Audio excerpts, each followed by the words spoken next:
जो हमारा basically Microsoft Azzur की सर्टिफिकेशन से रेलेवेंट जो कंटेंट है वो हमारा मॉड्यूल है जिसमें कंप्यूट सर्विसेज, जिसमें वर्चुअल मशीन की डिप्लॉयमेंट, उसके ऊपर उसको इनक्रिप्ट कैसे करना है डिस्क को। अगर आपको मोर देन वन डिस्क चाहिए तो आपको एक्स्ट्रा डिस्क को अटैच कैसे करना है या डी अटैच कैसे करना है, आपकी रिक्वायरमेंट पे डिपेंड करता है। फिर रिसोर्स ग्रुप से दूसरे रिसोर्स ग्रुप में या सब्सक्रिप्शन में रीजन वाइज मूव कैसी होती है वीएम, ये तो ऑलमोस्ट हम लोगों ने देख लिया था। तो जहाँ तक इसके बाद हमारा अगला पॉइंट है उसमें वर्चुअल मशीन का जो साइज होता है बाय डिफॉल्ट, जो आप जो भी उसमें से सिलेक्ट करो, डिफरेंट सीरीज हैं, डी सीरीज हैं, बी सीरीज हैं। तो डिफरेंट सीरीज के जिसमें होता क्या है वर्चुअल मशीन साइज में, कितनी वर्चुअल सीपीयूज होंगे, कितनी रैम होगी, ये बेसिकली साइज होता है मशीन का। ठीक है। और जहाँ तक मशीन की हार्ड डिस्क का ताल्लुक है या एसएसडी का ताल्लुक है, तो उसमें कौन सा आप उसमें प्रीमियम लेना चाह रहे हो, स्टैंडर्ड वर्जन लेना चाह रहे हो, एसएसडी और हार्ड डिस्क ड्राइव। तो अगर आपको बाद में भी मैनेज करना पड़ जाए, डिस्क को ऐड करना पड़ जाए तो आप कर सकते हो। तो बाय डिफॉल्ट वो 127 GB की हार्ड डिस्क देता है, साथ में एक्स्ट्रा 7 GB होती है टेम्परेरी। तो अगर उसके अलावा भी आपको चाहिए तो आप after the deployment of that instance you can do it. ठीक है। तो उसमें आप ऐड भी कर सकते हो मजीद लॉजिकल यूनिट नंबर, LUN उसे बोलते हैं, उसमें आगे आप मशीन के अंदर जो आपने डिस्क ऐड करनी है वो जो भी टाइप है उसकी SSD है, ये डिपेंड करता है कि रिक्वायरमेंट क्या है। तो ये भी हमारा आज की लैब का हिस्सा होगा। और फाइनली हम VM जो बनाई होगी उस पर कोई ऐप हमने डिप्लॉय की या कोई डाटा रखा हुआ है, तो उसको आपने कैप्चर करना है। इमेज कैप्चर कैसे करते हैं, तो इमेज हमें कैप्चर ऑन प्रेमिसेस में हम इमेज भी कैप्चर कर सकते हैं। इसी तरह आप क्लाउड के ऊपर भी जो VM लॉन्च करोगे, और वो आपके लिए बड़ा इंपॉर्टेंट होती है VM, उसमें डाटा भी हो सकता है, एप्स भी हो सकती हैं। तो उसको आप चाह रहे हो कि कैप्चर करके अपने पास रख लिया जाए। खुदा ना खास्ता अगर आपकी VM आपकी डिस्ट्रॉय हो जाती है, ख़त्म हो जाती है, या आप उसे रिमूव कर देते हो, डिलीट कर देते हो, यहाँ तक डिलीट कर देते हो, तो उसको आप VM को दोबारा से रीलॉन्च भी कर सकते हो with same specification plus data apps के साथ। ठीक है। ये उम्मीद है आपको समझ आ गई होगी कि आज हमने करना क्या है। तो अब इसको स्टार्ट करते हैं one by one, step by step, और इनको परफॉर्म करके देख लेते हैं। तो इंशाल्लाह हम कोशिश करेंगे 90 to 100 मिनट्स में ये लैब्स वाले ये वाला पार्ट हमारा क्लियर हो जाए, और साथ ही हमारा जो कंटेंट है इससे रेलेवेंट जो कि आपका create and configuration virtual machine, इस मॉड्यूल से रेलेवेंट जो मैंने पार्ट हाईलाइट किया है ये भी, और प्लस इसमें कैप्चर कैसे करते हैं इमेज और उसको रीडिप्लॉय कैसे करते हैं, तो वो भी हम इसमें इस पार्ट में दे सकें। और ये मॉड्यूल जो जिसकी अंडरस्टैंडिंग आपको दी जा रही है वो deploy and manage Azzur compute resources की। ठीक है जी। इससे पिछला मॉड्यूल है वो स्टोरेज का है। स्टोरेज के ऊपर हमने डिटेल में वर्क करना है, इम्प्लीमेंटेशन इन स्टोरेज जो कि सेकेंड मॉड्यूल है। और स्टोरेज कहीं ना कहीं हम यूज़ कर रहे हैं, स्टोरेज अकाउंट, रेप्लिका और डिफरेंट जो इसके सॉफ्टवेयर के साथ आप अपने डेटा को फ्रॉम ऑन प्रेमिसेस तो से आप क्लाउड के ऊपर या क्लाउड से रिकवरी के लिए आप दोबारा ऑन प्रेमिस डाटा कैसे लेके आओगे, आप अपने डाटा को शेयर कैसे करवाओगे मल्टीपल यूजर्स को, फायरवॉल्स की इंप्लीमेंटेशन क्या होगी, सैस टोकन से मोर सिक्योर किया जाएगा शेयर्ड जो आपके रिसोर्सेज हैं, स्टोरेज खास तौर पे पॉलिसीज कैसे लगती हैं, ये सारा आपका इसमें शामिल है। और इसमें अजूर फाइल का कॉन्सेप्ट वही है जो हम नॉर्मली ऑन प्रेमिसेस अपने फोल्डर्स को शेयर करते हैं। तो आप इसको क्लाउड के ऊपर भी आप कोई अपना डाटा जो है वो आप शेयर कर सकते हो। तो ये सारा पार्ट है। लेकिन अभी हम जो करने जा रहे हैं वो deploy and management of Azzur compute resources, और ये वाला सेगमेंट है जो हम लोगों ने इस वक्त अटेम्प्ट करना है कि किस तरह ये आपने सारे सेगमेंट्स को आज की लैब में परफॉर्म करना है। तो सबसे पहले तो पोर्टल पे चलते हैं, और पोर्टल पे जाके अपने डैशबोर्ड और यहाँ पे सर्विसेज को हम क्लिक कर देते हैं, और सबसे पहले एक रिसोर्स ग्रुप क्रिएट कर लेते हैं।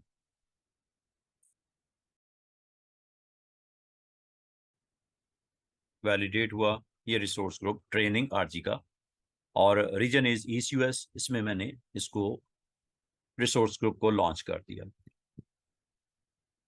और अब हम पहली अपनी एक वीएम को लॉन्च करते हैं, वर्चुअल मशीन को।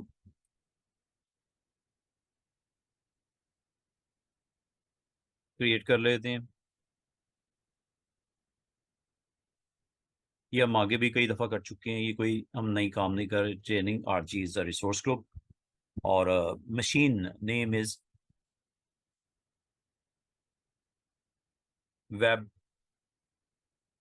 Server VM. जो भी नेम देना चाह रहे हो दे सकते हो। रीजन आपका यूएसटी होगा, ईस्ट यूएस।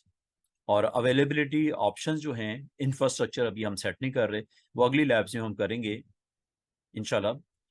उसमें हम देखेंगे अवेलेबिलिटी जोन क्या होता है, और वर्चुअल मशीन स्केल सेट क्या होता है, अवेलेबिलिटी सेट क्या होता है। इनकी लैब्स हमने परफॉर्म करनी है। अभी हमने इंफ्रास्ट्रक्चर वाइज जो रिडंडेंसी करनी है, मेक श्योर करना है सिक्योरिटी अपनी वीएम की, और उसको मोर देन वन रीजन्स में करना है, जोन्स में करना है, या उसको स्केल अप करना है इन केस ऑफ फॉल्ट टॉलरेंस। जो डोमेन आपका अगर फेल हो जाता है तो आप दूसरे डोमेन से अपने उस वीएम की कनेक्टिविटी को मेक श्योर करते हो, ताकि 24/7 बिजनेस कंटिन्यूटी डिस्टर्ब ना हो। तो उसके लिए इंफ्रास्ट्रक्चर की तरफ जाएंगे, जिसमें ये 3 डिफरेंट ऑप्शंस हैं। अभी हम विंडोज 2016 का सर्वर साइज इस वक्त आप देखो तो मैंने डी सीरीज का साइज जो है 1 virtual CPU and 3.5 GB RAM. अभी हम इसके साथ जाते हैं। बाद में हम इसमें इसका जो है वो चेंज करेंगे, मशीन का साइज चेंज करेंगे, और इसके अलावा जो डिस्क है उसकी टाइप या साइज भी हम चेंज करेंगे।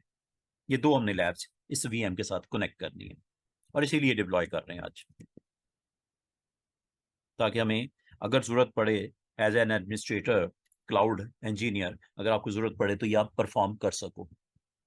ये पोर्ट नंबर आपको चाहिए होगी, क्योंकि आपको रिमोटली कनेक्ट करना है। तो ये रिमोट जो आपका डेस्कटॉप प्रोटोकॉल है वो आपको हर सूरत में ऑन करना पड़ता है। और अगर आप इसके साथ, आपको जिस तरह बताया कि ये लिनक्स के यूजर्स के लिए होता है, अगर आप रिमोटली उसे कनेक्ट करना चाह रहे हो as an Linux administrator, Ubuntu CentOS वगैरह का। और अगर आपने वेबसाइट को कॉन्फ़िगर करना है एज ए वेब सर्वर, आपने उस सर्वर को कॉन्फ़िगर करना है, तो आपको इन पोर्ट्स को भी ओपन करना पड़ता है, इन बाउंड पोर्ट्स को ओपन करना पड़ता है। फिलहाल हमें इसकी जरूरत नहीं आज, जस्ट आरडीबी। नेक्स्ट आपको डिस्क, और आज हम डिस्क को भी देखेंगे। तो जो डिस्क की टाइप है इस वक्त, टाइप और उसका साइज और उसका आगे रेप्लिकेशन, ये 3 चीजें इसमें आपको नजर आ रही होंगी।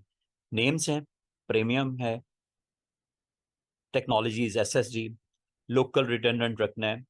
ये डिपेंड करता है कि आप जोन रिडंडेंसी पे आना है, ये 3 जोन्स बना देगा। ठीक है, मतलब जोन्स का मतलब है एक डाटा सेंटर में मोर देन 1 सर्वर्स के ऊपर आपके बैकअप्स अवेलेबल हो सकते हैं, 2 भी हो सकते हैं, और मैक्सिमम 3 जोन्स में डाटा स्टोर होता है।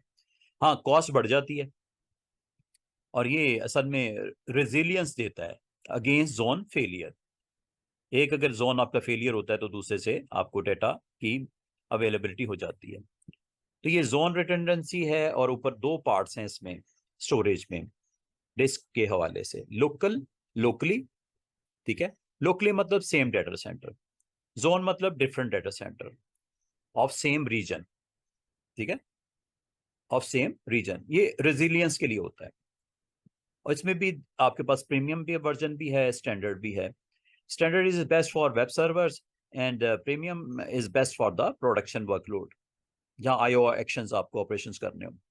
जबकि अभी हम लोकली चलते हैं, और इसमें भी हमें कॉस्ट हम इतनी हाई नहीं करना चाह रहे, तो हम बैकअप्स, नॉन क्रिटिकल और इनफ्रीक्वेंट एक्सेस की ऑप्शन को एक्टिवेट कर देते हैं।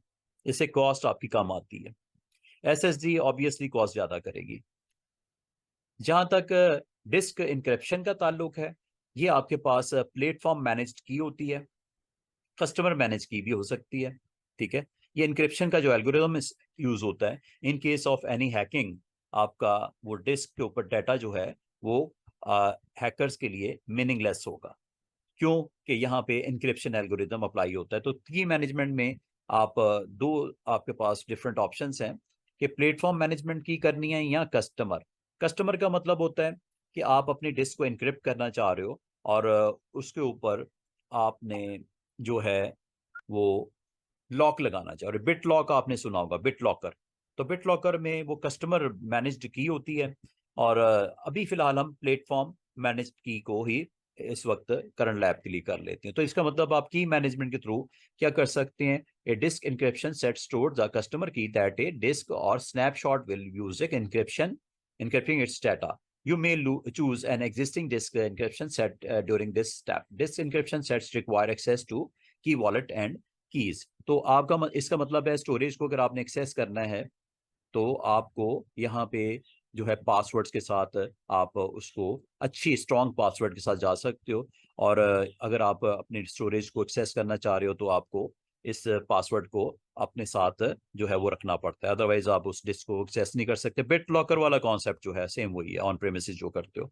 अच्छा, अभी फिलहाल इसमें ये वो ऑप्शन है जहां पे आपको एक्स्ट्रा, अगर आपको एडिशनल डिस्क चाहिए तो आप यहाँ से आप ऐड कर सकते हैं लॉजिकल यूनिट नंबर, 1 2 3 5 4 जितनी भी आपने करनी है। लेकिन ये अभी हम थोड़ी देर के बाद एक्शन परफॉर्म करेंगे, ये आज ही हम इसको भी करेंगे। फिलहाल नेटवर्किंग वाले पार्ट पे जाते हैं। नेटवर्किंग का एक प्रॉपर एक मॉड्यूल है। आज हम फिर एक दफ़ा इसकी जो डिफ़ॉल्ट वैल्यूज़ के साथ, जो कि डिफ़ॉल्ट इसका आपको क्लास ए का नेटवर्क ऑफर करता है विद सबनेट उसी सीरीज़ का, तो ये आपने क्लास ए का ही आपने यहाँ पे, और पब्लिक आईपी हमें रिक्वायर्ड होगा आरडीपी के लिए। पब्लिक आईपी आप खुद से जो है अगर आप इसको एसोसिएट या डिसएसोसिएट करना चाहो तो ये भी एक हमारे पास ऑप्शन होती है। फिलहाल हम डिफ़ॉल्ट के साथ चलते हैं और ये पोर्ट आपको ओपन रखनी है। फिर ये आपके पास कुछ वीएम की मैनेजमेंट के पॉइंट ऑफ व्यू से कुछ इंपॉर्टेंट पार्ट्स होते हैं, जिसमें आपने अजूर का लॉगिन, शटडाउन की फीचर, बैकअप्स और अपडेट्स, ये हमें रिक्वायर्ड अगर हों तो इसको हम ज़रूर यूज़ करते हैं मैनेजमेंट के पॉइंट ऑफ व्यू से। अभी फिलहाल इग्नोर, जस्ट इग्नोर। मॉनिटरिंग में फिर इसकी बूट डायग्नोस्टिक की मॉनिटरिंग होती है, और इस तरह की ये भी हमें फिलहाल अलर्ट्स वगैरह आप रूल वगैरह यहाँ पे एनेबल कर सकते हो। तो ये आप जैसे एक्टिवेट करते हो तो ये यहाँ पे कॉन्फ़िगर भी कर सकते हो आप रूल। रूल का मतलब ये होगा कि जैसे ही आपको अलर्ट आएंगे, अगर आपकी सीपीयू 80% से आपकी वैल्यू जो है इंक्रीज करेगी, आपने कोई लॉन्च किया हुआ है, वेबसाइट लॉन्च की हुई, कोई ऐप लॉन्च की हुई है, तो उसको बहुत ज़्यादा उसके ऊपर आपकी प्रोसेसर को रिक्वायर्ड हो गया, तो उस सूरत में अगर 80% थ्रेशोल्ड वैल्यू को टच करता है तो अलर्ट आपको दे दे।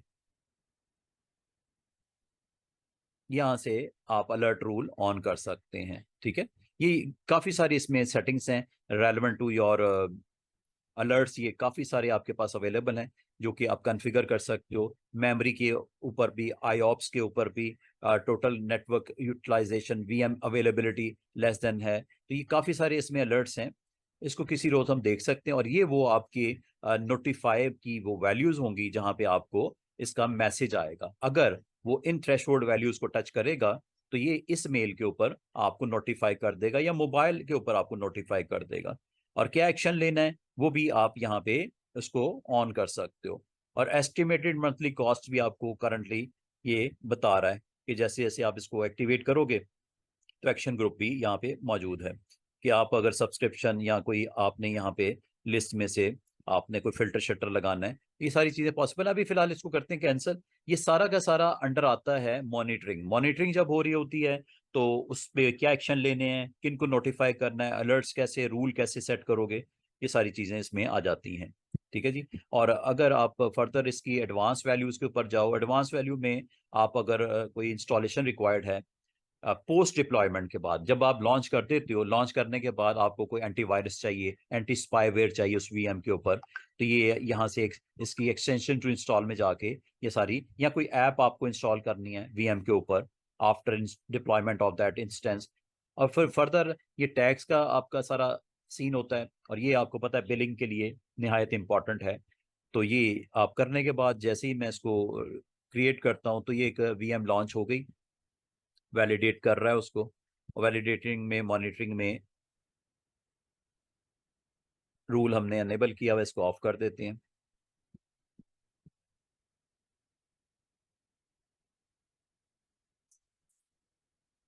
ये कॉस्ट आपको बता रहा है, टर्म्स एंड कंडीशंस, समरी,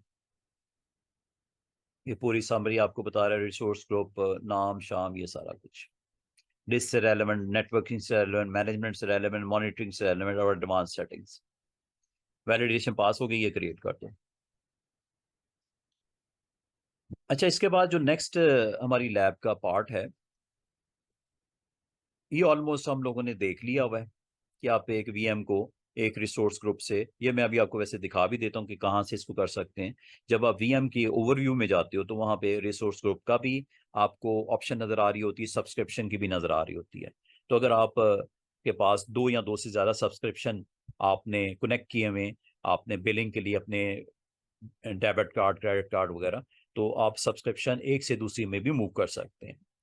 तो सब्सक्रिप्शन असल में कनेक्टिविटी होती है टेनेंट के साथ, जो आपके मोर देन वन, अगर आपने अपने अकाउंट्स को मैनेज करने के लिए, बैंकिंग ट्रांजैक्शंस के लिए अगर आपने सब्सक्रिप्शन लगाई हुई हैं, तो बाज़ औक़ात एक सब्सक्रिप्शन में आपकी रिसोर्स जो कि वीएम है वो मैंने डिप्लॉय कर दी गलती से, तो उसको एक बिलिंग अकाउंट से, बैंकिंग अकाउंट से दूसरे बैंक अकाउंट के साथ हम उसको कनेक्ट कर सकते हैं, मूव कर सकते हैं।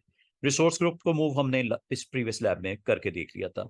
अभी जो हमें करंटली सेशन में अभी जो हमें परफॉर्म करना है, ये दो एक्शंस मैंने अभी आपको करके दिखाने, किस तरह वर्चुअल मशीन का साइज इंक्रीज होता है और किस तरह आप वर्चुअल मशीन का डिस्क को साइज को मैनेज करते हैं। ये दोनों काम करने के बाद हम इंशाल्लाह फिर कैप्चर करेंगे image after making something on VM folders, files वगैरह कर लेते हैं।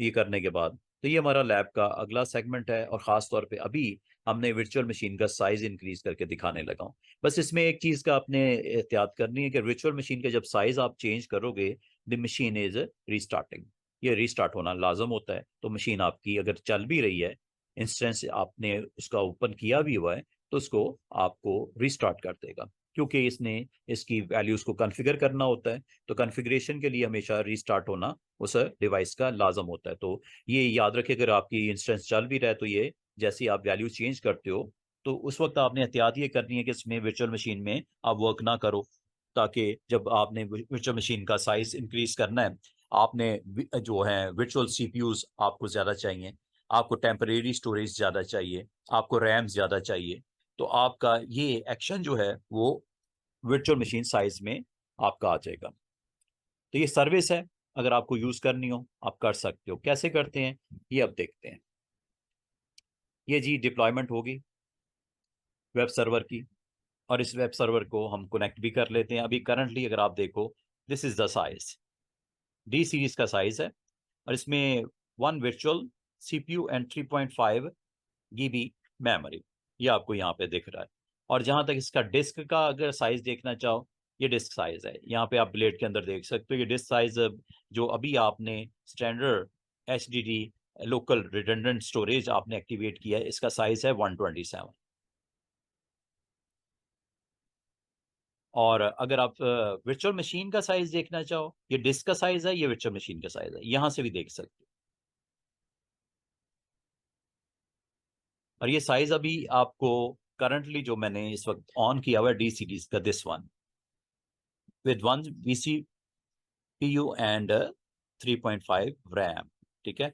और डाटा डिस्क और IOPs और ये है जी 7 टेम्परेरी स्टोरेज। ये जो मैंने अभी आपको स्टेटस आपका करंट जो बताया है, इसका मशीन का साइज और डिस्क का साइज, इसको वेरीफाई कर लेते हैं आफ्टर कनेक्टिंग।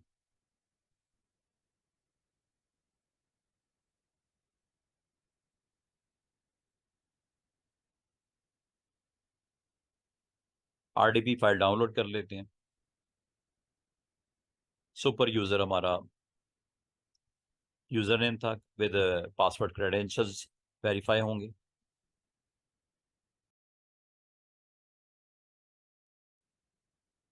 ऑन प्रेमिसेस भी एज एन एडमिनिस्ट्रेटर जब आप सर्वर पे होते हो, विंडोज सर्वर 2016, 19 और 22, तो इसके कुछ टूल्स होते हैं।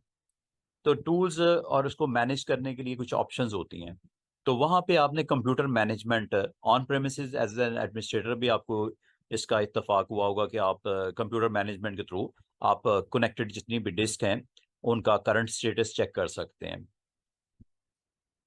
वहाँ पे आप अगर आप चाहो उसके वॉल्यूम को श्रिंक कर सकते हो, वॉल्यूम को एक्सपैंड कर सकते हो, पार्टीशन बना सकते हो। ये सारी चीज़ें कंप्यूटर मैनेजमेंट में आती हैं। तो कंप्यूटर मैनेजमेंट एक आपके पास ऑप्शन होती है, ऑन प्रेमिसेस सर्वर्स के ऊपर भी होती है।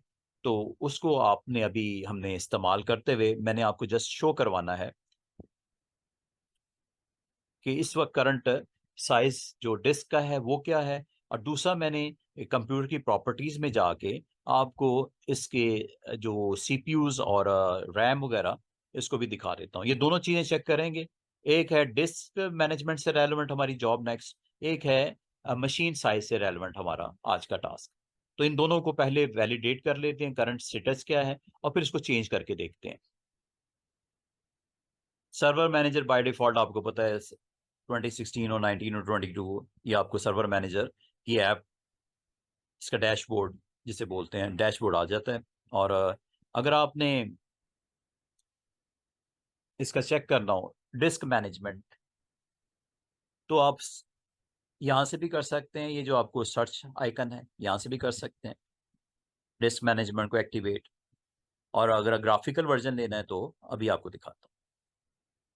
और करंटली अगर स्टेटस देखना हो तो यहाँ से भी देख सकते हैं, file explorer. Current disk size आपको यहाँ पे दिखाया जा रहा है और कितनी डिस्क हैं, परमानेंट जो आपकी कनेक्ट है, अटैच है, और जो टेम्परेरी है।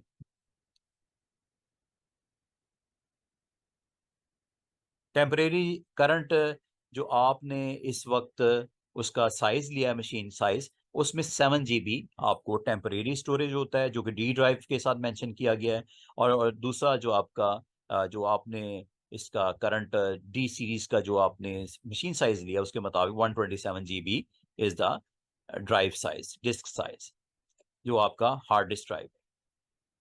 और अगर आप इसमें कुछ डाटा स्टोर करना चाहो you can do it like this. यहाँ पे कोई कंटेंट रखना है हमने टेस्ट करने के लिए, और इसको रखने की रीज़न क्या है मैं आपको बताता हूँ।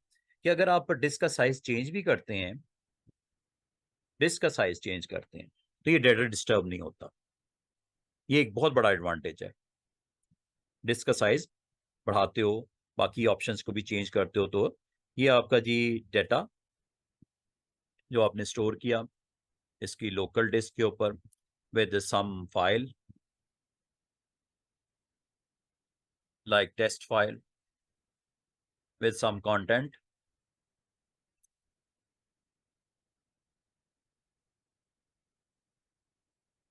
just save it।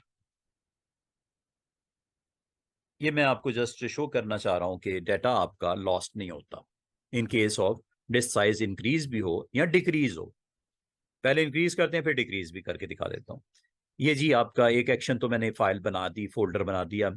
और दूसरा ये कि जो टूल्स हैं, टूल्स ये होते हैं, इसमें ये सारे ही आपके यूज में होते हैं। अगर आप एज एडमिनिस्ट्रेटर वर्क कर रहे हो तो आपके कंप्यूटर सर्विसेज हैं, कंप्यूटर मैनेजमेंट है, डिफ्रैगमेंटेशन अगर आप करना चाह रहे हो, डिस्क क्लीन अप करना चाह रहे हो, इवेंट्स का व्यू देखना चाह रहे हो, तो ये सारे, और फायरवॉल से रेलेवेंट अगर जॉब करनी है तो ये टास्क शेड्यूलर भी है, सिस्टम इंफॉर्मेशन भी आप ले सकते हो, रिसोर्स मॉनिटरिंग, परफॉर्मेंस मॉनिटरिंग, ये डेटाबेस के साथ कनेक्टिविटी, अजूर की सर्विसेज, लोकल सिक्योरिटी पॉलिसीज है, आइस का जी इनिशिएटर अगर आप करना हो, आप फेल ओवर अगर आपने डिस्कों का सेट करना हो तो ये एक बड़ी इंपॉर्टेंट सर्विस होती है, ऑन प्रेमिसेस में हम परफॉर्म करते हैं। फिर ये आपका पावर शेल से रेलेवेंट आपके पास ये सारी ऑप्शन है, यहाँ तक कि आप अपना इस वीएम का अपने पास भी एक सर्वर बैकअप ले सकते हैं। ये हम लोगों ने जब ऑन प्रेमिसेस जॉब करते हैं उसमें आमतौर पे ये ऑप्शंस यूज कर रहे होते हैं। तो अभी मैं आपको आज की जो हमारी ऑप्शन है वो कंप्यूटर मैनेजमेंट की है, और इसमें मैंने आपको सिर्फ ये दिखाना है कि इस वक्त आपके पास करंट स्टेटस क्या है स्टोरेज का, डिस्क स्टोरेज का। और दूसरा मैंने अभी आपको शो करना है कि मशीन साइज क्या है, means that CPUs and RAM. तो करंट स्टेटस अब ये आपको दिख रहा है, this is the temporary disk 7 GB, और दिस इज द आपकी लोकल डिस्क जो इस वीएम के साथ कनेक्टेड है 127 GB। यहाँ पे आप राइट क्लिक करो तो आपको पता है यहाँ से आप श्रिंक भी कर सकते हो, एक्सटेंड भी कर सकते हो, ये सारी चीज़ें पॉसिबल होती हैं। ड्राइव लेटर भी चेंज कर सकते हो। प्रॉपर्टीज भी इसकी सेट कर सकते हो, ये सारा ऑप्शंस मौजूद होती हैं। तो अभी मैं आपको एक इसमें चीज एक्शन करके दिखाना चाह रहा हूँ। डिस्क मुझे रिक्वायर्ड होगी, मुझे क्लाइंट ने कहा कि आप मुझे, या आपके यूजर ने कहा कि मुझे डिस्क ज्यादा चाहिए, स्टोरेज मुझे ज्यादा चाहिए। तो स्टोरेज को किस तरह इंक्रीज करेंगे, from simple GBs to terabytes तक, ये हमें इसके लिए एक्शन करना पड़ेगा। और वो करने के अलावा आज हमने जो दूसरा काम करना है, मैं करंट स्टेटस अगर आप जानना चाह रहे हो कितने सीपीयूज हैं, रैम क्या है, तो ये सिंपल आप कंट्रोल पैनल में भी देख सकते हो, और राइट क्लिक करके यहां से भी आप इसको प्रॉपर्टीज,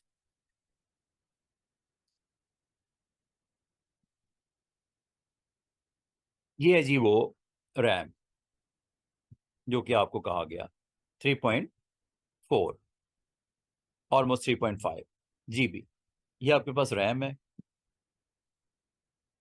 और अगर आप इसको एक्सपैंड करना चाहो, डिस्क का साइज करना हो या मशीन का साइज आपने करना हो, ठीक है जी, ये आपके पास सीपीयूस, ये करंट स्टेटस आपने देख लिया है। अब एक काम करते हैं, क्लोज करने की जरूरत नहीं है।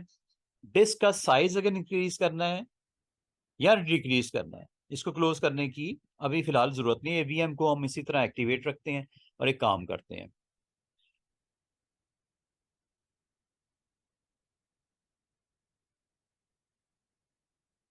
इसको मिनिमाइज कर लेते हैं।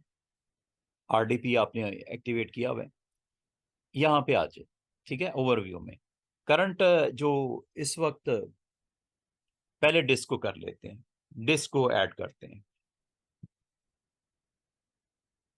डिस्क ऐड करने के लिए आपको क्रिएट करना पड़ेगा एंड अटैच करना पड़ेगा न्यू डिस्क को।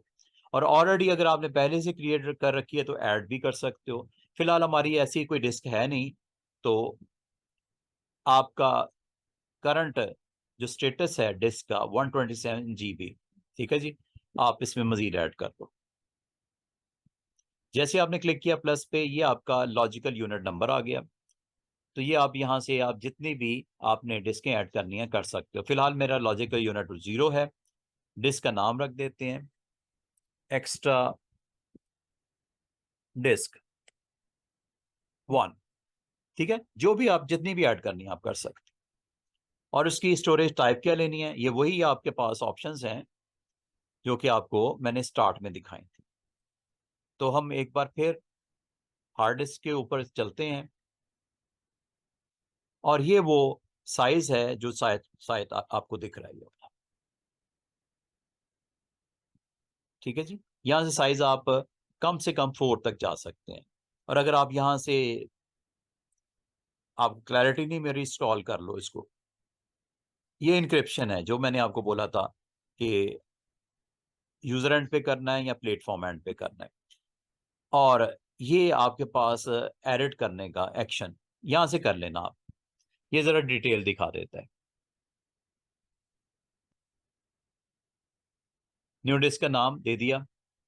क्या ये डिस्क एम्प्टी होगी सोर्स जो है, या क्या हो सकता है, ये देख लो आप इसको स्टोरेज ब्लॉब के लिए भी यूज कर सकते हो। ये एक्शन अभी हम नहीं कर पाएंगे आपको जब तक हम स्टोरेज अकाउंट को, उसमें उसकी टाइप्स को, ब्लॉब है और इसके अलावा फाइल अजूर फाइल्स के नाम से है, ब्लॉब है, क्यूज हैं, टेबल्स हैं, उसकी टाइप्स हैं। तो यहाँ पे स्टोरेज ब्लॉब में भी ये सपोर्ट है टाइप, अगर आप इस डिस्क को यूज करना चाह रहे हो। अभी फिलहाल जस्ट इग्नोर इट। स्नैपशॉट भी ले सकते हो। स्नैपशॉट का मतलब है सेम इस वीएम की कॉपी जनरेट होगी, उसका स्नैपशॉट क्रिएट कर देगा। कभी आप 10 रोज पहले वाला स्टेटस मशीन का रिकवर करना चाहो तो स्नैपशॉट से आप रिकवर भी कर सकते हो, जो कि डिस्क के ऊपर पड़ा होगा जो ये बनने लगी है, ठीक है। फिलहाल हम इसको कहते हैं जी नन, इसमें से ना तो स्नैपशॉट ना स्टोरेज, बल्कि एक एम्प्टी डिस्क चाहिए, एक्स्ट्रा डिस्क जो आपकी है। ये वो साइज है जो मैंने आपको बोला था।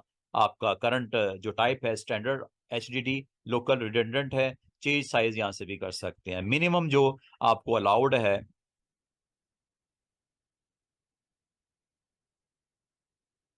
वो यहाँ पे आपको दिख रहा है, 32 GB करना है, ठीक है जी। इसको आप बढ़ा भी सकते हो और भी ज्यादा कर सकते हो।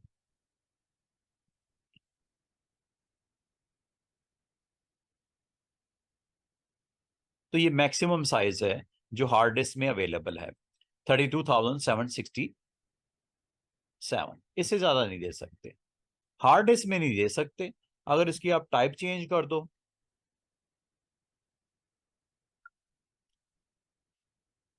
प्रीमियम में, एसएसडी में, टेक्नोलॉजी में ये ऑप्शंस मौजूद हैं। इसमें भी जो यहाँ पे साइज आपको बताया गया है और ये कुछ आपके लिए इंपॉर्टेंट इंस्ट्रक्शंस भी हैं।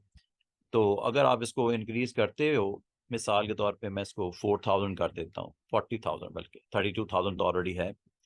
ये देखो यहाँ तक तो ठीक है, यहाँ पे भी कोई इशू नहीं है। ये आपको यहाँ पे मैसेज आ गया। तो इसका मतलब एसएसडी हो या हार्ड डिस्क ड्राइव हो, मिनिमम आप 1 GB कर सकते हो और मैक्सिमम आप 32,767 कर सकते हो। फिलहाल मुझे इतना हाई वैल्यू नहीं चाहिए, लेकिन मैंने आपको शो कर दी कि आप यहाँ से इसको चाहो तो कर सकते हो। हम एक काम करते हैं यहाँ पे, फिलहाल आज की लैब के लिए हम हार्ड डिस्क ड्राइव और हार्ड ड्राइव जो है वो ऑलरेडी मेरे पास 127 की है, तो 32 और ऐड कर देते हैं। ये 32 हो गया।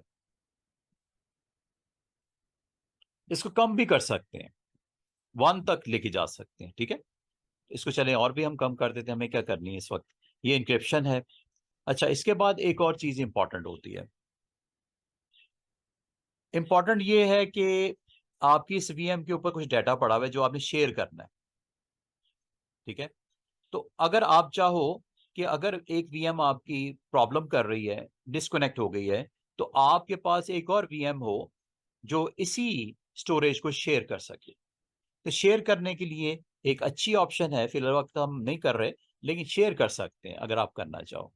शेयर कैसे होता है और किस प्लेटफॉर्म के ऊपर होता है, उसमें एक चीज का आपने ख्याल करना है कि जिसका जो, इसको जरूर आप स्टडी कीजिएगा, लर्न मोर करके इसमें आपको बहुत सारी इंफॉर्मेशन मिल जाएगी कि आप इसको किस तरह यूटिलाइज करोगे।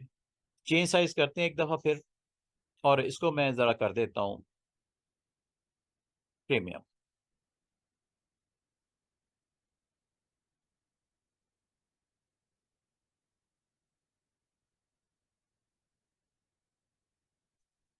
इसमें share disk not available for this selected size, ठीक है, कोई और साइज ले लेते हैं। इसका मैं बस आपको यूज ये बताऊंगा कि अगर आप मोर देन 1 VMs सेम इसको शेयर करना चाहें इस लोकेशन को, तो आप कर सकते हो, इस स्टोरेज को शेयर कर सकते हैं। ये देखो इस साइज में ही अवेलेबल है। ये बहुत बड़ा मैंने ले लिया साइज, छोटे पे भी आ जाएगा, लेकिन उसमें आपने जस्ट साइज को आप एक्टिवेट कर रहा, और जिस पे ये ऑप्शन आपको अवेलेबल होगी तो उसको ऑन कर देना आप। ये हमारी लैब का हिस्सा नहीं है, लेकिन मैं सिर्फ थोड़ा सा आपको बताना चाह रहा हूँ। अनेबल शेयर डिस्क, इससे आपको फायदा क्या है, आप 2 VMs के ऊपर सेम डिस्क को शेयर कर सकते हो। वीएम्स दो अलग अलग होंगी, दो अलग अलग आपके कस्टमर या क्लाइंट यूज कर रहे होंगे, लेकिन उस वो दोनों इसको शेयर कर सकते हैं। दोनों वीएम्स के लोग इस डिस्क को शेयर कर सकते हैं। और ये कितने मैक्सिमम शेयर हैं, ये मैक्सिमम 10 लोग शेयर कर सकते हैं। मीन्स दैट 10 वीएम्स चल रही हैं, ठीक है, आपकी कंपनी के 10 आपके एम्प्लॉयज हैं, तो 10 के 10 इस स्टोरेज को शेयर कर सकते हैं, जो कि मैंने ऊपर प्रीमियम SSD 16384, एक अच्छी ऑप्शन है। इसका फायदा ये होता है कि अगर आपके 10 एम्प्लॉयज एक कॉमन डिस्क को शेयर करना चाहें तो यहाँ से की जा सकती है। आप सारा जो आपका डाटा जो यूटिलाइजेशन है विद सिंगल वीएम नहीं उसको हो रहा, उसको कंजम्पशन हो रही, बल्कि आप अगर 10 VMs लॉन्च कर दो, अभी तो मैं एक कर रहा हूँ ना, दूसरी करूंगा, तीसरी करूंगा, चौथी करूंगा, और सबके ऊपर इस डिस्क को कनेक्ट कर दिया जाएगा उसकी प्रॉपर्टीज में जाके। फायदा क्या होगा कि हर एक वीएम के एक्सप्लोरर में ये वाली डिस्क जिसका साइज 16384 GB है, ये नजर आ रहा होगा, ठीक है। एक तो उसकी अपनी लोकल डिस्क होगी ना, एक ये अटैच डिस्क होगी। अटैच करना पड़ेगा, जिस तरह वो मैंने आपको बोला ना, VM2 लॉन्च करोगे तो एक न्यू आपका था डिस्क क्रिएट करने के एक अटैच का था, वहां से जाके आप अटैच कर लोगे, इसको भी आप एक्सपीरियंस कर सकते हो। फिलहाल मैं इसको नो कर देता हूं, मीन्स दैट कि आपकी जो डिस्क है वो शेयर हो सकती है। ठीक है, फिलहाल मैं इसको भी दोबारा से बिलिंग को मद्देनजर रखते हुए ये कर लेते हैं, प्रैक्टिकल कर लेते हैं इसका, ओके कर देते हैं। और इसका साइज मजीद अगर रिड्यूस करना हो यहां से कर सकते हैं। मिसाल के तौर पे मुझे सिर्फ 20 GB चाहिए, ये 20 GB हो गया, और इसको सेव कर दो। इसका मतलब ये हुआ कि आपने first logical unit, second logical unit, third logical unit, जितनी डिस्कें आपको चाहिए आपने क्रिएट एंड अटैच कर सकते हो। ठीक है, ये सारी लिस्ट मौजूद है, दूसरी भी दूसरा कर लो, तीसरी भी तीसरा कर लो, एंड सो ऑन। ठीक है, जस्ट यहाँ पे आपने लॉजिकल यूनिट देना है और यहां से आपने फर्दर ऐड करवाना है, एक और आ गया, एक और आ गया, इस तरह ये चलता रहेगा। इसका मतलब है आप एक्स्ट्रा डिस्कें जितनी भी लगाना चाहो यहाँ पे लगा सकते हो, और अगर आपको नहीं चाहिए इसको जस्ट डिटैच कर दो, यहां से अनप्लग कर दो।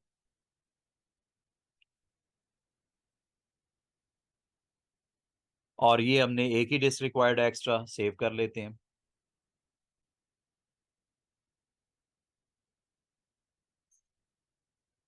अच्छा, इसमें इस जो साइज आपने सेलेक्ट किया स्टैंडर्ड, उसमें 32 मिनिमम दे सकते हैं।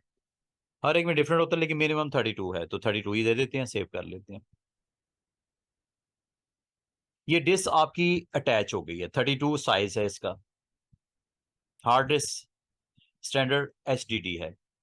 और ये जैसे आपको नोटिफिकेशन में क्लियरेंस नजर आती है,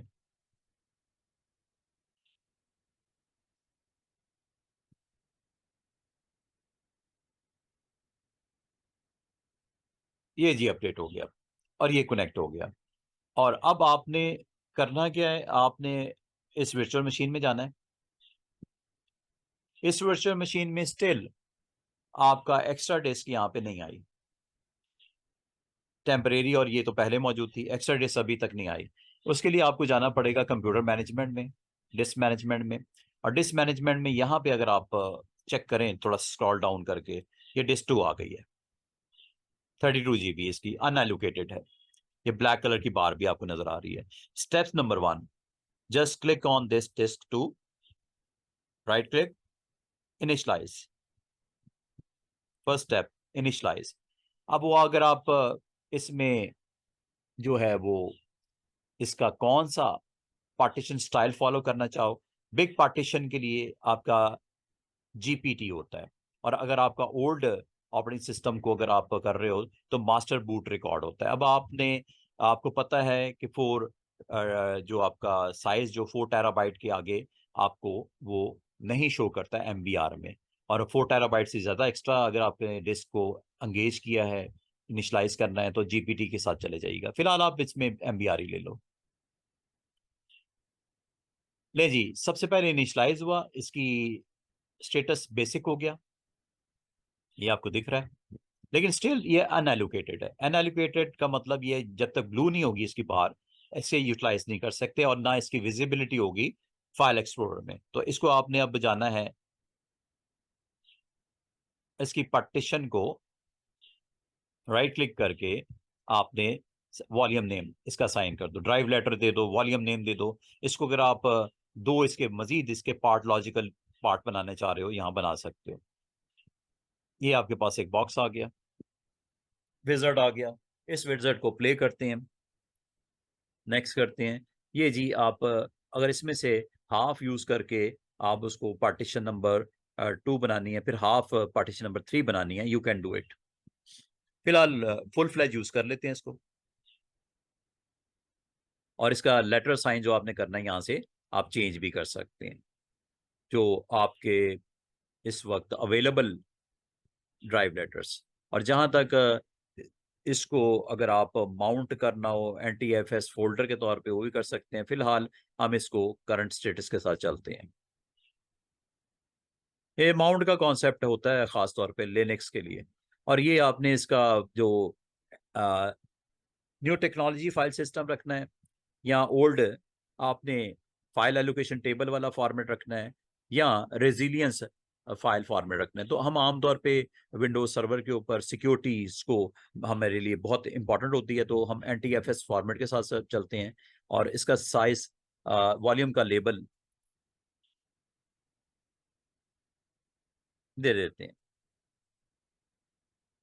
जो भी देना चाहो। एक्स्ट्रा डिस्क रख दो, माई स्टोरेज रख दो। फॉर्मेट आपको लाजम करना पड़ता है जब आपकी पार्टीशन को आप एक्टिवेट करते हो उस वक्त, ताकि वो आपके ट्रैक्स को जो है वो प्रिपेयर कर दे, ताकि हम इस पे डाटे को स्टोर भी कर सके, रिट्रीव भी कर सकते हैं। फिनिश।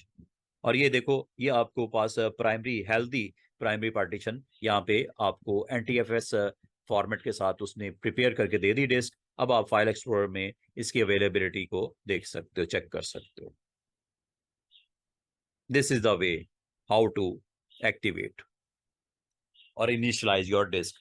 ये जी 32 GB की आपके पास डिस्क फुल फ्लैज अवेलेबल हो गई है। इसमें अब आप डाटा आप जो भी रखना हो, इसका मतलब अगर आपको जिस वक्त आपने इसको डिप्लॉय किया था इंस्टेंस को, VM को, उस वक्त स्टोरेज अगर आपको रिक्वायर्ड नहीं थी, बाद में अगर आपको चाहिए भी तो बाद में आप यहाँ से इंक्रीज भी कर सकते हो, डिक्रीज भी कर सकते हो, और यहाँ तक कि इसको आप जाके जो है वो डिटैच भी कर सकते हो। डिटैच करने के स्टेप्स, जब आप इसको यूटिलाइज करना चाह रहे हो आप करो, लेकिन जब नहीं करना तो इसको आपने इसी डिस्क मैनेजमेंट में जाना है। ये याद रखिएगा, ये वो एक्शन है after the utilisation of this hard disk. अगर आपको इसको करंटली आपको रिक्वायर्ड नहीं है तो आपको सबसे पहले इसको रिवर्स करने के लिए इसको डिलीट करना पड़ेगा यहाँ से। ये अगर नहीं करोगे तो आप पोर्टल में जाके इसको डिस्कनेक्ट या डिलीट नहीं कर पाओगे। डिटैच तब होता है जब आपने इसको कनेक्ट किया, तो इसको यूटिलाइज करने के बाद इसको वॉल्यूम जो आपने क्रिएट किया इसको डिलीट करो। ये मैं स्टेप बाय स्टेप रिवर्स कर रहा हूँ, ठीक है। ये हमारी एक लैब खत्म हो गई है, अब रिवर्स करने की लैब स्टार्ट हो गई है। ये डिलीट कर देते हैं, जब नहीं रिक्वायर्ड डिलीट। और डिलीट करने के बाद स्टेप जो बैक स्टेप होगा वो ये होगा कि इसको ऑनलाइन जो है, इस ऑनलाइन को आप ऑफलाइन कर दो। जब ये हो गया है तो ये अब आपके पास पोर्टल में चले जाओ। अब पोर्टल में जाकर रिमेनिंग एक्शन आप करोगे वहां पे। तो पोर्टल पे आ गए हम लोग। पोर्टल पे आके आपने यहाँ पे क्या करना है, इसको इसी तरह इस VM की जो ब्लेड में डिस्क, और डिस्क में यहाँ जाके आप इसको डिटैच कर दीजिए। इस तरह ये खत्म होगी और इसकी करंट स्टेटस को सेव कर लो आप। This is a way how to increase disk size, और after initializing and attachment of disk आपको उसको किस तरह एक्सेस करना है, इनिशियलाइज करके वॉल्यूम फॉर्मेट करके NTFS के मुताबिक, और उसको जब आपने डिस्क लॉन्च करना है तो आपको स्टेप बाय स्टेप इस तरह यहाँ पे आकर डिटैच करके इसका स्टेटस आपने सेव कर देना है। ये एक वे है जिससे आप अपना डाटे को स्टोर भी कर सकते हो, और अगर रिक्वायर्ड हो ज्यादा स्पेस तो उसको एलोकेट भी कर सकते हैं। अब हमारी लैब का अगला हिस्सा, मैनेज वर्चुअल मशीन डिस्क, ये हो गया हमारा। अब मैनेज वर्चुअल मशीन साइज, ये अब करते हैं। अच्छा, अभी हम यहाँ पे जिस तरह आप दिख रहा होगा आपको, यहाँ से भी डिस्क मैनेजमेंट में से भी वो आपकी ऑप्शन रिमूव हो चुकी है, और दूसरा आपके फाइल एक्सप्लोरर में से भी वो 32 GB की या 32768 तक की जो आप GB की वो यहाँ से रिमूव हो चुकी है। आपको रिफ्रेश करने की भी जरूरत नहीं होती। जब आप डिटैच करते हो तो ऑटोमेटिकली यहाँ से इसको ऑफ कर देता है। अच्छा, जहां तक इसका अब वर्चुअल मशीन का साइज का बात है, डिस्क के अलावा साइज के लिए आपने डिस्क के अंदर स्टोरेज ऐड करते वक्त या डिटैच करते वक्त आपको कतई जरूरत नहीं होती, VM को वो रिस्टार्ट नहीं करता। एक ऑप्शन ये हो सकती है कि आप इस वीएम को जो है वो क्रॉस कर दो, डिस्कनेक्ट कर दो, जो कि आपने रिमोटली इसको कनेक्ट किया होता है। अगर नहीं भी करते तो ये ऑटो इसको कर देगा। कैसे रीस्टार्ट कैसे कर देगा? ये ऑप्शन जब आप इसको साइज वाइज इंक्रीज करोगे अपने पोर्टल में जाके, यहां से ये साइज है, साइज करंटली आपका रैम इज 3.5 और सीरीज है D1 सीरीज में। अगर आप थोड़ा सा और स्क्रॉल डाउन करें तो रैम अगर आपको ज्यादा चाहिए, फॉर एग्जांपल आपको ये वाली ऑप्शन चाहिए, ये ऊपर आपको दिख भी रहा है, most used by Azure user. हमारे में से जो as an administrator 4th generation D family series है ये, ठीक है। और भी हैं सीरीज, यहां से अगर आप थोड़ा सा स्क्रॉल डाउन करो, वर्जन 4 भी है इसका, फिर ई सीरीज की भी लिस्ट है, एफ सीरीज की भी लिस्ट है। और अच्छा, इसकी यूटिलाइजेशन जो है आपको कैसे पता चलेगा? जनरल पर्पस के लिए यूज करना है या यहाँ पे, ये भी जनरल पर्पस में आता है।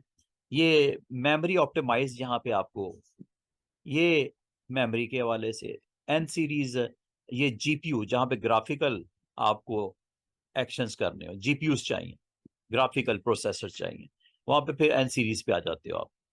और नंबर ऑफ प्रोसेसर और आपकी रैम, अदर साइजेस भी हैं यहाँ पे जाके, ऑलमोस्ट सारे ही इसने दिखा रहा है डिफरेंट सीरीज के।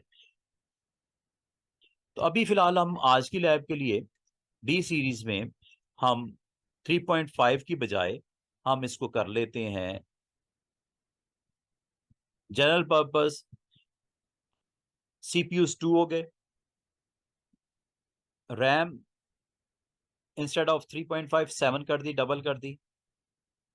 और जो टेम्परेरी डिस्क का साइज है, जो कि आपको अभी थोड़ी देर पहले दिख रहा था 7 है, तो इसलिए कितना कर दिया हमने, 14 तक। इस ऑप्शन को सिलेक्ट करते ही इसने इसको कॉन्फ़िगर करना है। कॉन्फ़िगर कैसे करना है वो अब करने लगे। इसके लिए आपने रीसाइज बटन पे क्लिक करना है, ये नोट लिखा हुआ है।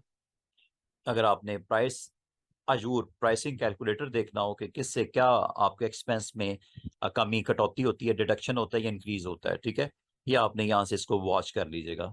और उसके अकॉर्डिंगली अपना इसको रीसाइज जब करने जाओ तो आपके माइंड में हो कि इसकी कैलकुलेशंस क्या है।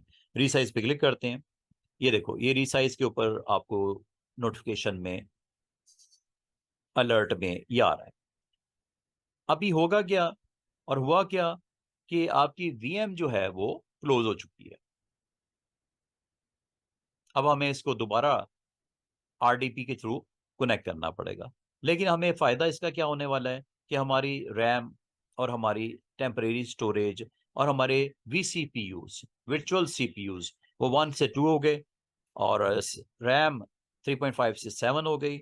और टेम्परेरी स्टोरेज के अलावा आपको इसमें मजीद क्या फैसिलिटीज हैं, वो यहाँ पे आपको कॉलम में इसको देख लीजिएगा। मेनली हमने फोकस करते हैं सीपीयूज पे, रैम पे, और ये टेम्परेरी स्टोरेज, ये आपके आईओ पीस होते हैं, ठीक है।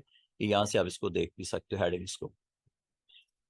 ये डाटा डिस्क हैं, कितनी सपोर्ट है इसके अंदर। डाटा डिस्क की भी लिमिटेशन है, ठीक है, आपने डाटा डिस्क कितनी लगानी है। 4 अलाउट हैं आपको, किसमें, ये DS1 सीरीज में। अगर आपको डाटा डिस्क ज्यादा लगानी है, you have to switch on DS2 V2 पे, इसमें आपको 8 डिस्कें लगा सकते हो, ठीक है। ये है जी इसकी इंपॉर्टेंट। और जहाँ पे आईओपीज आपको input operations output operations maximum आपको पर सेकंड के हिसाब से 6400 चाहिए, वैसे इसमें होते हैं 3200 DS1 में, DS2 में। तो ये आपने अपनी नीड के मुताबिक इसको कॉन्फ़िगर करना है। और इसका कंप्लीट एक्शन अगर हो गया है तो अब रिमोटली इसको कनेक्ट करके देखते हैं।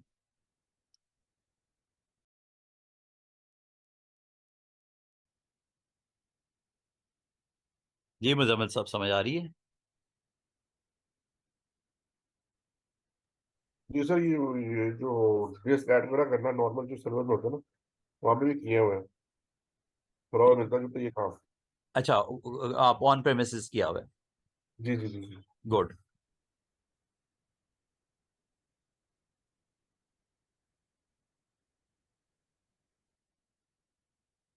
अब ये असल में वीएम्स के ऊपर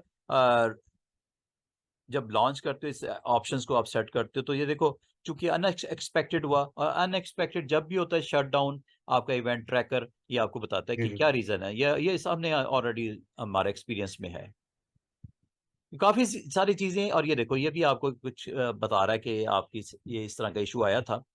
तो ये हम्म। बड़ी मजे की ऑप्शन है। इसको बस ये है कि अभी तक लैब समझ आ रही है सारी। ये देखो जी, यहाँ पे हम इसको चेक कर लेते हैं स्टेटस क्या है इसका।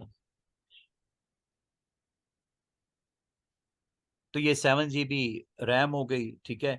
और आपके सारा स्टेटस जो है वो बस अकॉर्डिंगली उसने अपडेट कर दिया है। तो ये जी हमारा सिंपल सा एक्शन। अब एक काम करते हैं, इसका जरा ना डाटा देखते हैं, हमने रखा था ना इस पे, स्टिल अवेलेबल है, बिल्कुल है ये। अब एक काम करते हैं जल्दी से, इसका ना इमेज कैसे कैप्चर करते हैं। हमें फ्यूचर में अगर इस डिस्क का हमें रिक्वायर्ड हो, इस वीएम का, डिस्क का नहीं सॉरी, वीएम का अगर हमें चाहिए, तो वीएम को कैप्चर कैसे करते हैं। अगर आपने ऑन प्रेमिसेस जॉब में भी अगर आपने अपनी कोई मशीन रेडी, हाइपर भी कर लिया हुआ है। हाँ, तो उसका आपने फिर उसमें भी ऑप्शन होती है कि अगर आपका इन केस ऑफ डिजास्टर अगर आपने बैकअप रखा होगा, तो बैकअप रिकवर हो जाता है पूरा का पूरा, आपका मशीन पूरी की पूरी बेयर मेटल मशीन आपकी रिकवर हो जाती है। तो ये इसी तरह का कुछ सीन यहाँ पे भी हम क्रिएट करके देखते हैं। ले जनाब, उसके लिए हमें करना क्या पड़ेगा, हमें जाना पड़ेगा अपने पोर्टल पे जाके यहाँ से आपको कैप्चर करना है। ये है जी वो कैप्चर। तो कैप्चर पे जैसे आप क्लिक करते हैं, देखते हैं कैप्चर के अंदर क्या क्या फीचर्स हैं। बेसिक है, टैग्स मेन इसमें बेसिक का ही आपके पास ऊपर अवेलेबल है। ये क्या करता है, create an image from this virtual machine that can be used to deploy additional virtual machines. मतलब इसका आप स्केल ज्यादा बढ़ाना हो, मजीद इस तरह की मशीन्स आपको सेम सेम स्पेसिफिकेशन के साथ, सेम साइज के साथ, सेम डाटा के साथ आपको अवेलेबल होगा, रेप्लिका उसका। तो ये डिप्लॉय करने के लिए आपको इसका इमेज कैप्चर करना होगा। ये आमतौर पे हमारी जो है वो रेफरेंस मशीन कहलाती है। ऑन प्रेमिसेस हम इसे रेफरेंस मशीन कहते हैं। रेफरेंस मशीन क्या होती है कि सेम उसकी कॉपी होती है। और अगर आपको उसी तरह की फर्दर मशीन अपने नेटवर्क पे डिप्लॉय करनी हो, तो उसका एक इमेज बना लिया जाता है, और उस इमेज के अंदर क्या क्या उसका वर्चुअल मशीन, सॉरी, उस मशीन की ऑपरेटिंग सिस्टम और डिवाइस ड्राइवर्स, फिर डाटा, फिर एप्स, और जो भी उस पर आपने इंस्टॉलेशंस की होती हैं उसको वो कैप्चर कर लेता है। और उस तरह की सेम मशीन अगर आपको रिक्वायर्ड हो, फिजिकल मशीन या वर्चुअल मशीन, तो हम उसको रीडिप्लॉय कर सकते हैं। और ये आमतौर पे स्केल सेट में भी इसका यूज है। स्केल सेट का मतलब कि अभी आपकी एक है, आपने इस तरह की 4 मशीनें और एक ही गो में आपने रन करनी है। With shared images, you can easily replicate the image to Azure regions around the world and manage versions of the images. Certain information from the virtual machine will be carried out forward to the image, including operating system type, VM generation plans and publishing details, जो भी है। अच्छा, यहाँ पे अब इसको कहाँ पे आपने क्रिएट करना है, इसी रिसोर्स ग्रुप के अंदर का हिस्सा बनाना है। इस वर्चुअल मशीन को, इमेज को कैप्चर करने के बाद इसी रीजन में करना है। और क्या इसकी अवेलेबिलिटी गैलरी में चाहिए, शेयर करनी है, लाजम करनी पड़ेगी, क्योंकि आपको फ्यूचर में इस तरह की मशीन्स और भी डिप्लॉय करनी है, चाहे वो स्केल सेट के कॉन्टेक्स्ट में बात हो रही हो या न्यू मशीन आपकी डिप्लॉय करने के हवाले से। तो ये आपने ये यस हो गया। और ये ऑप्शन आपने तब ऑन करनी है कि इमेज कैप्चर करने के बाद ओरिजिनल जो आपका वीएम है वो डिलीट हो जाए। तो ये अटेम्प्ट कर लेते हैं, चलें। मैं चाह रहा हूं जब एवरीथिंग इज ओके, और उसके बाद उस वीएम को खत्म करते हैं। अच्छा, वीएम खत्म होगी, उस रिसोर्स ग्रुप में सिर्फ वीएम खत्म होगी, बाकी सारी सेटिंग्स उसी तरह पड़ी रहेंगी। तो ये आप अगर ऑन करना चाहो आप कर सकते हो। और अगर आप ये चाह रहे हो कि ये रिसोर्स ग्रुप, तो सर इसका जो इमेज होता है अगर ये भी रखे रहेंगे तो उसकी भी सब्सक्रिप्शन चार्जेस पड़ेंगे? जी मुजम्मिल साहब क्या कह रहे हो? मैं कह रहा हूँ जिस तरह अगर ये आप इमेज जो है अगर हम ये रख लेते हैं और वीएम डिलीट कर देते हैं ना तो इस पर भी हमें चार्जेस पड़ते रहेंगे। लाजम है।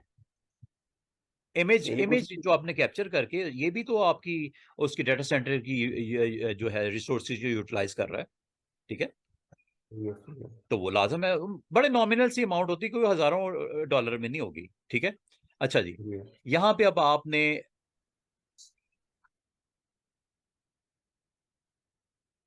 अगर डिलीट बाद में करना है, बाद में भी किया जा सकता है, आपकी मर्जी है। फिर गैलरी, जो गैलरी बनेगी वो आप पहले से मौजूद गैलरी तो मेरे पास इस रिसोर्स ग्रुप में नहीं है, वो दूसरे रिसोर्स ग्रुप में मैंने ये बनाई थी माई इमेजेस।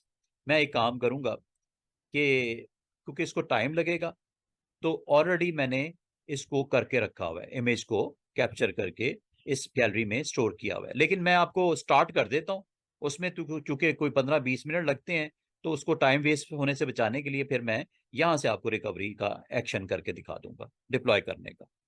अच्छा, अभी हम एक काम करते हैं, चलो क्रिएट के बाकी सारे एक्शन तो कर लेना, क्रिएट।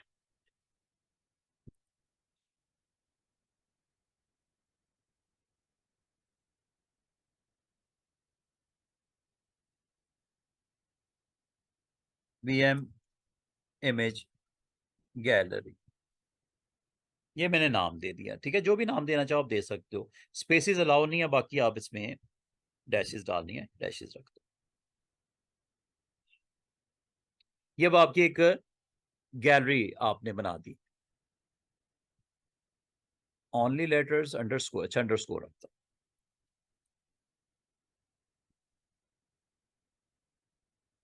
ये गैलरी का नाम दे दिया।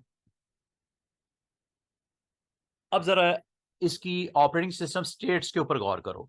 आपको याद होगा जब आप कोई इमेज बनाते हो तो उसको जनरलाइज करना पड़ता है। जनरलाइज क्या करता है कि आपकी जो लाजम है, आपका कोई उसका आईपी होगा उस मशीन का, कोई इसका नाम होगा, तो नेम और आईपी जो कि आपकी यूनिक आइडेंटिटीज होती हैं आपके नेटवर्क पे, तो उसको जनरलाइज आप जब तक नहीं करोगे, जब नई मशीन को डिप्लॉय किया जाएगा सब चीजें उसी तरह रेप्लिका उसकी जनरेट हो जाएगा। लेकिन आईपी तो सेम नहीं ना चाहिए, ना उसका नेम सेम होता है, ठीक है। मैक वगैरह जिसे बोलते हैं, मैक हो गया, नेम हो गया, आईपी हो गया, ये ऐसी आइडेंटिटीज होती हैं जो नेटवर्क में यूनिक होती हैं। तो इसको आप दो तरह के आपके पास इसकी स्टेट्स होती हैं, ऑपरेटिंग सिस्टम स्टेट्स। जनरलाइज में क्या होता है, VM created from this image require, और जब आप नई वीएम लॉन्च करोगे इस इमेज के थ्रू, तो आपने उस मशीन का नाम भी देना है, एडमिन यूजर भी देना है, और वीएम से रिलेटेड सेटिंग्स भी आपको बूट के ऊपर, फर्स्ट बूट के ऊपर मांगेगा। लेकिन अगर आपने इस इमेज को स्टोर करते हो विद स्पेशलाइज्ड टाइप, इसमें क्या होगा, completely configured and do not require parameters such as host name, machine का नाम, एडमिन यूजर, पासवर्ड वगैरह जो मैंने देता था सुपर यूजर और आगे पासवर्ड देता था। तो ये इसमें हमें एक्स्ट्रा चीजें नहीं देनी पड़ेंगी। आप क्या कहते हो कि होना चाहिए जनरलाइज कर लें या स्पेशलाइज कर लें? चले जनरलाइज कर लें, ताकि इमेज जब हमारे पास आ जाए तो जनरलाइज ऑप्शन के थ्रू हमसे कम से कम मशीन का नाम, होस्ट नेम जिसे बोलते हैं, प्लस जो एडमिनिस्ट्रेटर का अकाउंट है क्रेडेंशियल पासवर्ड के साथ, वो सारी चीजें एट फर्स्ट बूट वो आपको लेना चाहिए। अच्छा, target VM definition, capturing A virtual machine image will make the virtual machine unusable, this action cannot be undone। अच्छा जी, ये देखो अभी करंट स्टेटस क्या है। करंट स्टेटस ये है, ये जो इमेज मैं कैप्चर कर रहा हूं ये लिनक्स की मशीन्स हैं या विंडोज की। तो वीएम मेरा विंडोज बेस्ड था, तो मैं इसकी डेफिनेशन दे देता हूं, Windows VM image Windows 2016 define कर दो ना यार। ये जो इमेज बना है नेटवर्क के ऊपर मौजूद है, इसको जब आपने यूज करना है तो इसके अंदर इसकी डेफिनेशन क्या है, किन मशीन्स को टारगेट आपने करना है।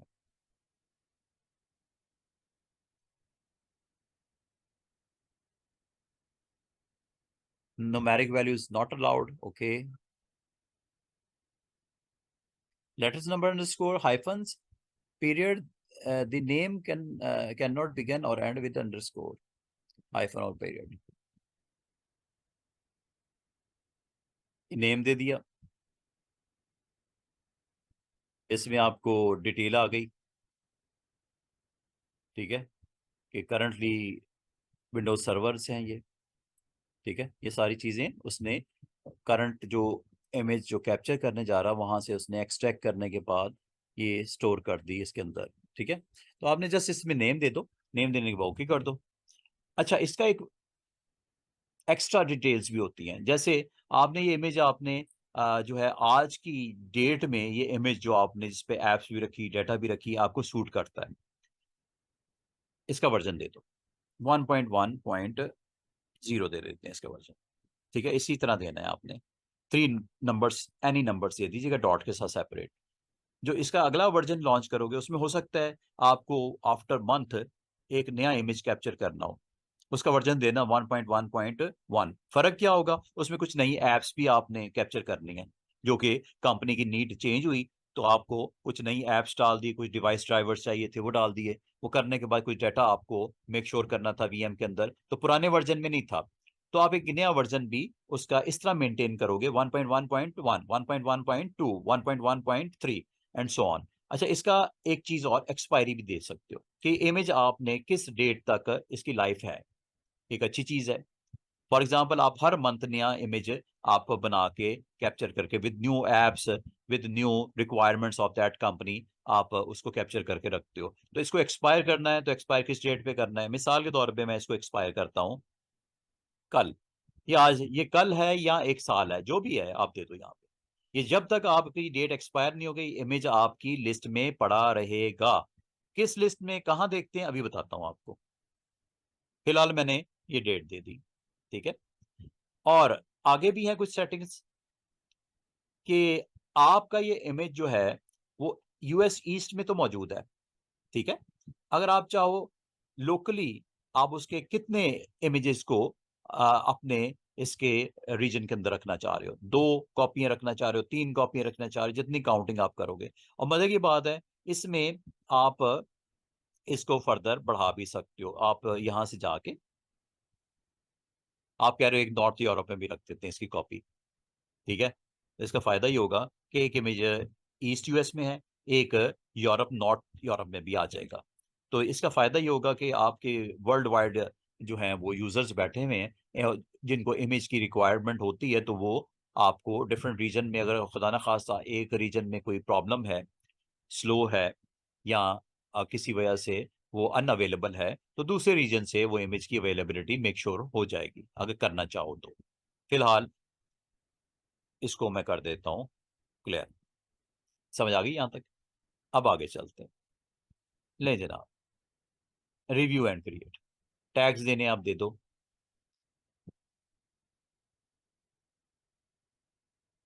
अच्छा, ये वैलिडेशन पास क्रिएट, अच्छा इसमें टाइम लगेगा, और ये देखो आपकी वर्चुअल मशीन को भी स्टॉप कर दिया इसने, ठीक है, ताकि फर्दर इस पे एक्शन ना हो, जो भी करंट इसका डाटा है, एप्स हैं, उसको वो कैप्चर कर देगा। अच्छा, ये इसमें लगेगा टाइम, एक काम करते हैं, जो ऑलरेडी मैंने इसी तरह का एक्शन परफॉर्म किया हुआ है, अगर उनकी लिस्ट देखनी हो ऑल सर्विसेज में चले जाओ आप, ये कहाँ पे पड़े होते हैं इमेजेस।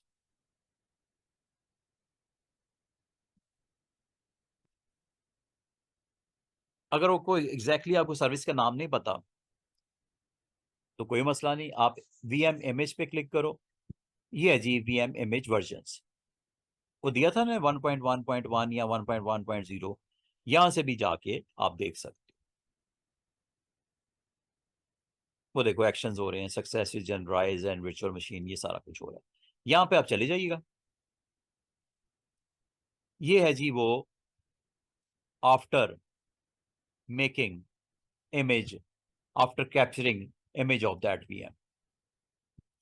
अब इसको अब आप कहाँ यूज कर सकते हो, जहां यूज करना चाहो, स्केल सेट के लिए भी कर सकते हो और अपनी वीएम लॉन्च करने के लिए भी कर सकते हो। चलें एक वीएम लॉन्च करते हैं, ये सेम एक्शन है, ठीक है। ये मैंने इसलिए बना के रख दिया था ताकि टाइम वेस्ट ना हो। ये देखो, ये ऊपर आपको दोनों ऑप्शन नजर आ रही हैं। इस इमेज को डिलीट भी कर सकते हो बिफोर टाइम एक्सपायर्ड। अगर टाइम एक्सपायर हो गया तो ये खुद निकल जाएगा।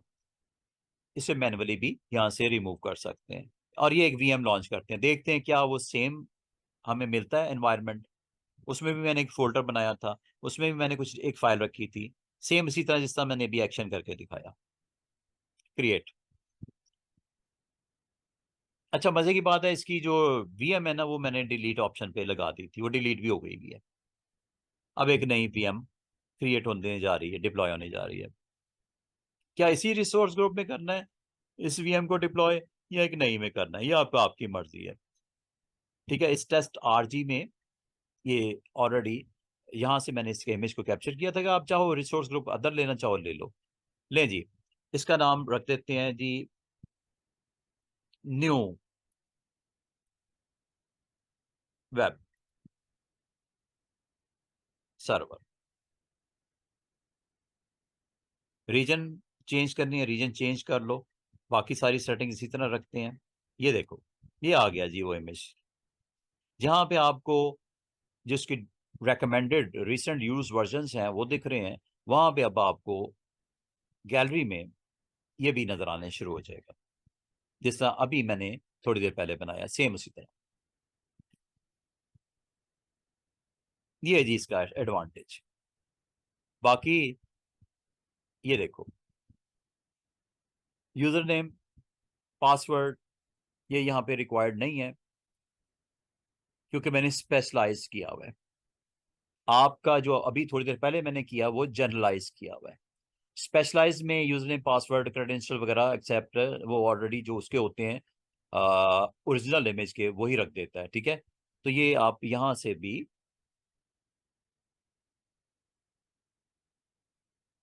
इसकी डिटेल देख सकते हो, स्पेशलाइज्ड वर्सेस जनरलाइज्ड। ठीक है, ये आपको सारी डिटेल दिखा रहा है। फिलहाल हम इसको दोबारा, ये आपको समझ आ गई होगी कि मैंने यहाँ पे असल में इसके लिए मैंने कर दिया था स्पेशलाइज। आपने मुझे जो अभी स्टेट फ्रेश हमने ले रही है वो जनरलाइज है। जनरलाइज में ये आपको ऑप्शंस में सेटिंग बॉक्सेस में यूजर नेम पासवर्ड देना पड़ेगा, बस ये फर्क।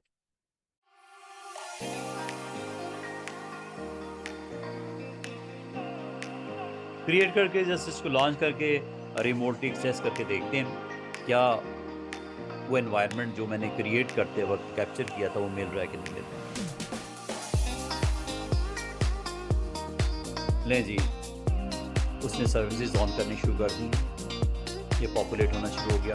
डिप्लॉयमेंट इन प्रोग्रेस, यहाँ से आप इसको देख सकते हो और यहाँ से भी देख सकते हो डिटेल में जाके डिप्लॉयमेंट प्रोग्रेस। और ये आपके पास न्यू वेब SRV के नाम से VM लॉन्च हो रही है, क्रिएट कर रहे हैं।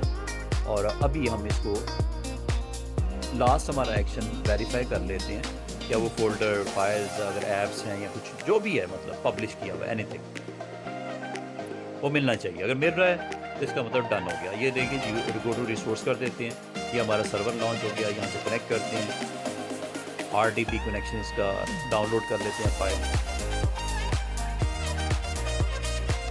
और इसको अब एक्सेस करते हैं थ्रू क्रेडेंशियल्स। और इसका अब यूजर नेम पासवर्ड भी हमारा पुराने वाला ही चलेगा। ठीक है, अगर आपने इसको स्पेशलाइज किया हुआ। जनरलाइज में यूजर नेम पासवर्ड आपको नया देना पड़ता और बॉक्सेस भी ग्रे ना होते।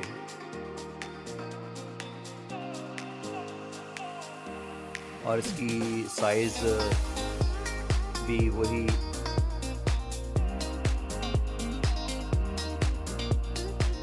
विंडोज भी उसी तरह, प्राइवेट IP पब्लिक IP भी मिल गया। साइज डिस्क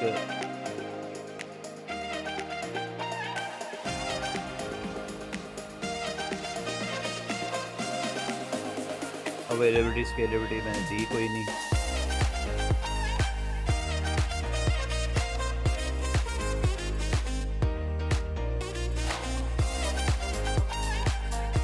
प्रॉब्लम है इसको देख लेते हैं क्या है।